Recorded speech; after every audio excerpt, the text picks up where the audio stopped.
مولانا اشرف علی تھانوی کی میں ایک تعلیم بتا دیتا ہوں. مولانا اشرف علی تھانوی نے ایک کتاب لکھی جس کا نام ہے حفظ الایمان. کتاب بھی نہیں ہے، وہ چھٹاک بھر کا رسالہ ہے. آج تک پوری ذریات، پوری دیوبندی جماعت ان کے اس کفر کو دھو نہیں پائی ہے. مسلسل تقریباً 100 سال سے ان کا کفر دھونے کی کوشش کی جا رہی ہے، مگر ہاتھ گھس گئے، صابن کی بٹیاں ختم ہو گئی، مگر ان کا کفر دھویا نہیں جا سکا. تو کیوں خون پی رہے ہو بھائی؟ ہم جب آپ کا نہیں خون پی رہے، جو پی رہا ہے نا دیوبندیوں میں، تو وہ اس کو جا کے پھر آپ پکڑو. کتاب کا نام ہے حفظ الایمان اور اس کے لکھنے والے اشرف علی تھانوی، اور اس کتاب کے صفحہ نمبر 13 پر سوال کرنے والے نے سوال میں کہا کہ علم غیب کی 2 قسمیں ہیں. کہ رسول اللہ صلی اللہ علیہ وسلم کا جو علم غیب ہے وہ باواسطہ ہے، اور اللہ کا جو غیب ہے وہ بذات ہے. یعنی اللہ کا غیب ذاتی ہے، اور رسول کو جو غیب ہے وہ اللہ کا عطا کردہ ہے، وہ عطائی ہے. اگر کوئی یہ عقیدہ رکھے کہ بذات اللہ جانتا ہے، عالم الغیب اس کے سوا ذاتی طور پر کوئی نہیں ہو سکتا، اور بواسطہ یعنی اللہ نے عطا کیا، حضور کو علم غیب دیا، تو زید یعنی کسی شخص کا یہ عقیدہ رکھنا کیسا ہے؟ تھانوی صاحب اس کے جواب میں کیا لکھتے ہیں ذرا سن لیں. کہتے ہیں کہ پھر یہ کہ آپ کی ذات مقدس پر علم غیب کا حکم کیا جانا، یعنی نبی کے لیے علم غیب جاننے والا ہونا، یہ ماننا کہنا، اگر بقول زید کسی کے کہنے کے مطابق صحیح ہو تو دریافت طلب یہ امر ہے کہ اس غیب سے مراد بعض غیب ہے یا کل غیب. اب سنیں ان کے الفاظ تاکہ آپ کو پتا چل جائے جھگڑا ہے کیا. آپ سمجھتے ہیں صرف میلاد نہیں مناتے تو یہ جھگڑا ہے، کچھ لوگ سمجھتے ہیں وہ 11ویں نہیں کرتے، یہ جھگڑا ہے. اب ذرا سنیں جھگڑا ہے کیا. تھانوی صاحب لکھتے ہیں اگر بعض علوم غیبیہ مراد ہیں، کل نہیں بعض، تو اس میں حضور ہی کی کیا تخصیص ہے؟ ایسا علم غیب تو زید و عمر بلکہ ہر صبی، بچہ و مجنون، پاگل، بلکہ جمیع حیوانات و بہائم کے لیے بھی حاصل ہے، نعوذ باللہ تعالی.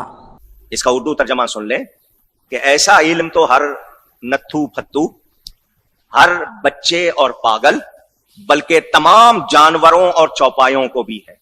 اس عبارت میں تھانوی صاحب نے نبی مکرم صلی اللہ علیہ وآلہ وسلم کے علوم وافرہ کثیرہ کو جانوروں، پاگلوں، بچوں اور مجنونوں کے ساتھ تشبیہ دی ہے، اور یقیناً اس عبارت میں نبی پاک صلی اللہ علیہ وآلہ وسلم کے علم پاک کی اہانت ہے، توہین ہے، گستاخی ہے.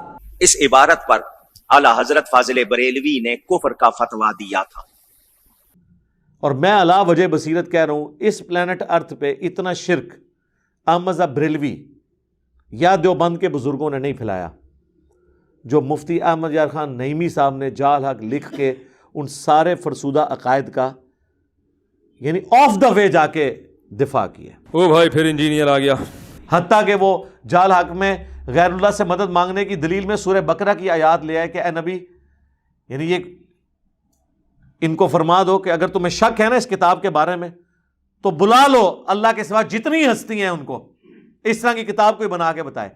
تو کہتے ہیں دیکھیں اللہ تعالیٰ ہمیں خود دعوت دے رہا ہے کہ اللہ کے سوا اور ہستیوں سے بھی مدد مانگ لو. اور رزلٹ ہے جو ان پڑھ بھی نہ کٹے. کچھ حیا کر، جی آپ پڑھ لیں جال حق میں جا کے. اب یہ جب اب باتیں یہ بلنڈرز ہیں، اس کے بعد بھی اگر کوئی ان کے پیچھے آنکھیں بند کر کے چلتا ہے اس کا کوئی علاج نہیں ہے سوائے ایک اس سے بڑا علاج میں نے رکھا ہوا ہے، آخری علاج.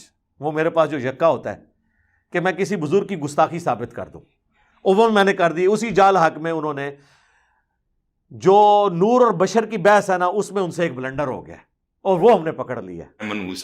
اس کے اوپر پھر یہ سارے آ کے لاجواب ہو جاتے ہیں. انہوں نے کہا قل انما انا بشر مثلکم، اے نبی تم فرما دو کہ انسان ہونے میں تمہاری طرح ہوں.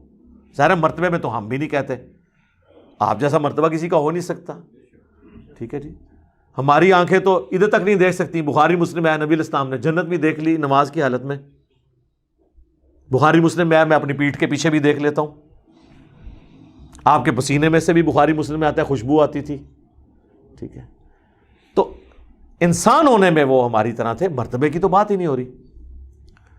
تو اب ان کو بشر ماننا بھی مشکل ہو جاتا ہے نا.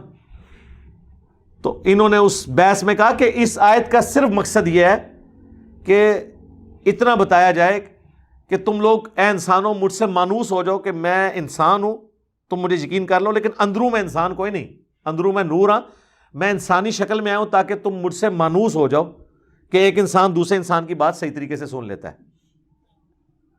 جس طرح شکاری شکار کرنے کے لیے مختلف آوازیں منہ سے نکالتا ہے، یہ تیتر کو اور بٹیر کو، اس طرح پیغمبر بھی یہ کر رہے تھے کافروں کو اپنی طرف مائل کرنے کے لیے۔ اب پیغمبر کی مثال کس سے دے دی انہوں نے؟ شکاری سے، اور وہ شکاری بھی وہ جو فراڈ کر رہا ہوتا ہے، تیتر ہوتا نہیں ہے، آوازیں نکالتا ہے، اندروں کچھ اور ہوتا ہے۔ اب یہ تو صراحتاً گستاخی تھی، اس کی کوئی تعویل بھی نہیں ہے، کیونکہ بریلوی کہتے ہیں گستاخی کی تعویل بھی نہیں کی جائے گی۔ اے میں پھڑ لی سرکار، اندھا دھند پیروی کے انجام میں ڈال دی، اللہ کا شکر ہے ہزاروں لوگوں کی ہدایت کا سبب بنی۔ میرا وہ جو لیکچر ہے انڈیا اور پاکستان کے بزرگوں کی 19 گستاخانہ عبارات کا تحقیقی جائزہ، اے سارو سوئی ہے جیڑی میں انہاں دے غبارے ماری ہے، فارغ یار نہ کر۔ باقی قرآن و حدیث کے ساتھ جو اس کتاب میں انہوں نے کھلواڑ کیا ہے وہ آپ لاکھ دکھائیں، کچھ نہ کچھ تعویل کریں گے، گستاخی کی تعویل نہیں کریں گے، کیونکہ وہ ادھر ان کو ڈر پڑ، کیونکہ ان کو پٹی یہ پڑھائی گئی ہے کہ گستاخ نہیں ہونا چاہیے۔ دیکھ لو جی، انہوں نے خود اشرف تھانوی پہ جو حسام الرحمن میں فتویٰ لگایا وہ کس بات پہ لگایا پتہ؟ کہ اس نے کہا تھا کہ نبی کو اسی طرح کا علم غیب ہے جس طرح ایک جانور کو بھی تو چھٹی حص کے طور پہ پتہ چل جاتا ہے کیا ہونے والا ہے، اس میں نبی کی ہی تخصیص کیا، یہ تو اس طرح کا علم تو ہر پاگل مجنون نعوذ باللہ اور جانور کو بھی حاصل ہوتا ہے۔ تو اعلیٰ حضرت نے فتویٰ لگا دیا کہ تم نے جانوروں کے ساتھ مثال دے دی۔ اس عبارت پر اعلیٰ حضرت فاضل بریلوی نے کفر کا فتویٰ دیا تھا، پہلے دن نہیں، 16 سال، کتنا عرصہ ان کو جواب لکھتے رہے کہ تم نے جو عبارت لکھی ہے غلط ہے، وہ کہا نہیں صحیح لکھی ہے، دلیلیں دی اعلیٰ حضرت نے، وہ نہیں مانے، پھر اعلیٰ حضرت نے کفر کا فتویٰ دیا کہ تم نے نبی کے علم کو جانوروں سے تشبیہ دی ہے۔ سرکار تو آڑے پوتا مرید نے، یہ پوتا مرید ہے نا، اعلیٰ حضرت کے خلیفہ ہیں نعیم الدین مراد آبادی، اور ان کے خلیفہ ہیں مفتی احمد یار خان صاحب نعیمی، یہ نعیمی ان کی وجہ سے لکھتے ہیں، ٹھیک ہے؟ تو مفتی احمد یار خان نعیمی صاحب نے وہی کام پایا ہے جو اشرف علی تھانوی نے حفظ الایمان میں نبی الاسلام کے لیے وہ گندی مثال دی تھی، یہ پکڑی گئی ہے۔ پھر اس میں اتنا ترویا ہے کہ انہوں کو بچنے دی راہ نہیں ہے۔ لیکن یہ میں نے کیوں یہ ٹوٹکا، میں نے بتایا ہمیں کوئی ضرورت نہیں تھی، ہمارے پاس تو کوئی ذریعہ ہی نہیں ہے نا کہ ان کو منوانے کا، یہ قرآن حدیث کو مانے۔ تو آخری حربہ یہی ہے جو اعلیٰ حضرت سے ہم نے سیکھا ہے کہ ایک کتاب لکھ دو حسام الرحمن 1905 وچ، چک دیو پورا دیوبند مدرسہ اور انہوں نے مولوی، ٹھیک ہے، اج تک وہ جان نہیں چھڑا سکے۔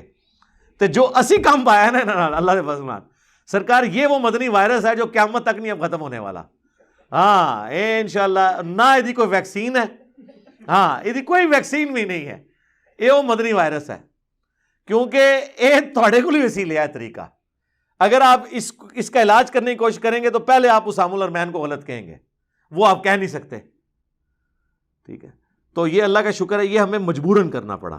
یار نہ کر۔ ہاں جی، ہوں ابا جی کو پوچھو انہوں نے کیوں یہ گل لکھی ہے۔